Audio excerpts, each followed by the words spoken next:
Hi, welcome back to Comic Book Gallery. I'm your host, Joaquin. Let's see if I can get this book in a little bit.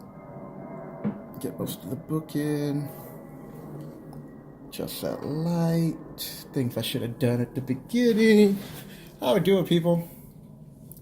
It's Monday. And normally I wouldn't do a double recording, but on MTG Arena, I noticed they had a special event, so I recorded that. It went a lot longer than expected. But here's the video I have planned for today.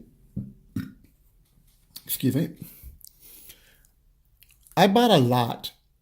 And when I buy like a whole bunch of comics off of one person who's selling on eBay, I usually break up the books into sections because I bought them to do different videos. Like I bought this to do Gen 13 videos. Hold on a second. I think I can do it like this. And I wanted to talk about Gen 13 because I thought Gen 13 was cool at the time. Will that work? Nope. Alrighty. Let's see. This cover, try to get it with not too much glare. That's a cool cover. So this was by Jim Lee, and this is a cover I really did like. Nice fluent action. You can tell that this was done in the 90s. Brandon Cho, J. Scott Campbell, Alex Gardner. And this is the brainchild of one of my favorite artists, Jim Lee. And as you can see here, the elongated legs. So normally on a human body, your proportions, it goes as the following. From your knee to your waist is usually the size from your waist up to your shoulders. And your head's supposed to be anywhere between 6 and 7 links down, something like that. Can't remember offhand, but I'm getting back into drawing and proportion again, so I should know these things. This is a great cover, a nice little storyline. I really did enjoy reading this back in the 90s. Nice fluid motion, unlike some of the art that you're seeing today that I don't even know.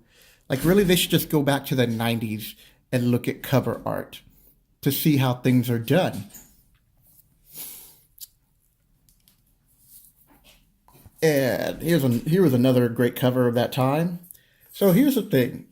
So get that glare off. Back in the 90s, people were speculating on Image being the next big thing because everybody had missed out on Superman #1, Batman. They felt in their mind that if I bought 10, 20 of these books, because some people just got crazy with this, and I think I ended up buying 2 or 3 of these covers a piece back in the days before I sold them all for $1. So, close to 20 years later, things haven't changed, but if they're going to do a movie, besides doing Spawn, I think Gen 13 had the chance of being remade. Now, this is just my opinion, so please don't go crazy and buy out this book. They're like, Comicbook Gallery speculate on this book. No, it's not speculation. And I didn't even buy this as a spec. I just bought it as, one, I'm a big Jim Lee fan, and I wanted to talk about some of his books. So, the reason why I'm showing you these, because the artwork's good, and the story was okay. Which now brings us to Gen 0. Another great cover at the time. And this is like an A-team list team back in the 90s. And there's a reason why I'm using the term A-team, because you're going to see that, you're going to hear it that in a moment. So, here we go. Gen 0. Let's look at the opening page here. Oh, nice little splash page. And, I'll do a little dramatic reading for you. Prologue. My name is Catlin Fairchild. Up until a few months ago, I was just another co-ed at Princeton. But that was before I became a summer intern at IO's Project Genesis. The good part of the job was I actually made some friends while I was there. The bad part was that we learned that we're all lab rats in some sort of super soldier experiment. We escaped from Genesis with the help of John Lynch, a director of I.O., who wasn't happy with Project's operations goal. Afterwards, we all agreed to stay together as a team to fight the people behind Project Genesis, but first we wanted to take care of some personal business. Mr. Lynch wasn't too keen on the idea, but we didn't give him much of a choice. Okay, I gotta switch back to my normal voice. It's gonna give me a second. International Operations. Oh, I thought that was intelligent something. A top secret government organization.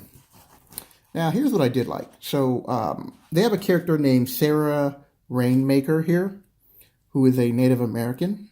And I gotta get back into character. Sarah Rainmaker went back to her reservations in Arizona, while the rest of us headed for the Pacific Northwest. Mr. Lynch warned us to be careful and gave us an address in San Diego where we could reach him. On the way back, we read the superpowered trouble named The Traveler. See Gen 13 and a half. Great. That's another book I got to get now to complete this collection. Gen 13 and a half. We did our hero bit and made a fast exit out of town. To avoid attracting any more attention, we split the group outside of Portland so I could take a bus into the city. Roxy was told her stepmom had moved to Las Vegas, so she and Grudge wanted to go there to help her. Burnout said he'd drive there to go to Arizona, where he picked up Sarah, then get a free fall and Grunge and the way back to California.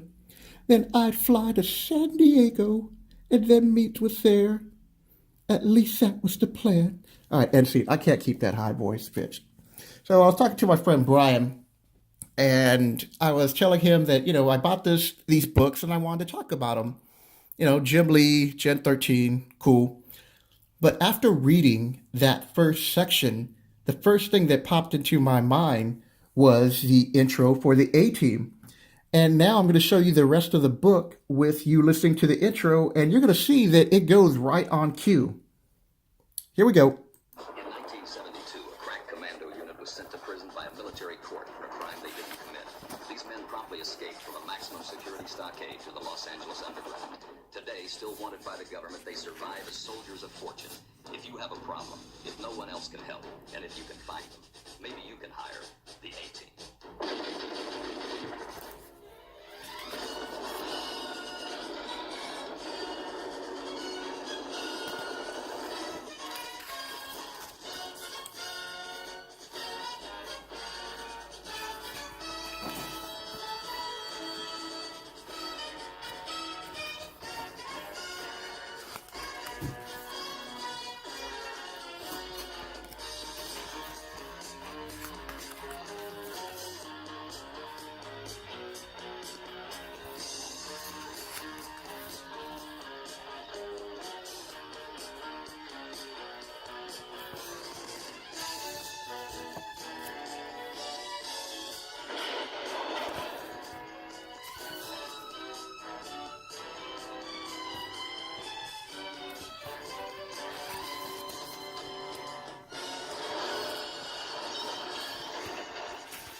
And there you go, people. That's the end. This is Team 7. Almost timed it perfectly. I hope you enjoyed this video. If you're new to the channel, hit the like button and leave a comment below. And talk about what books you remember. If you collect the books in the 90s, what you thought the market would be like in the future. If you're also new, hit the subscribe button. Just know that I do recordings of Magic the Gathering on the weekends, comic book related videos Monday through Friday, and sketchbook Thursdays on Thursdays. I hope you were entertained. I just thought I'd make a fun little video for the day. That'll do it, people. And I hope I will catch you later. Oh, one last note. This is the second video of the day. Normally, I don't do Magic the Gathering videos, but I think I explained this in the front. But just to make sure, an event had come up, and I wanted to film that event. The video went a little bit long, but for those of you who enjoy Magic the Gathering and comic book related material, I give a little bit of background of who I am and what got me into collecting comic books as a investor and a collector. So, that's kind of hard to do when you're trying to open up your own comic book store, which is your goal, but at the same time, still want to collect some books for yourself because you really can't do both. So I'm kind of selective of what I'm doing. That'll do it, people. Hope you enjoyed the show. Take care.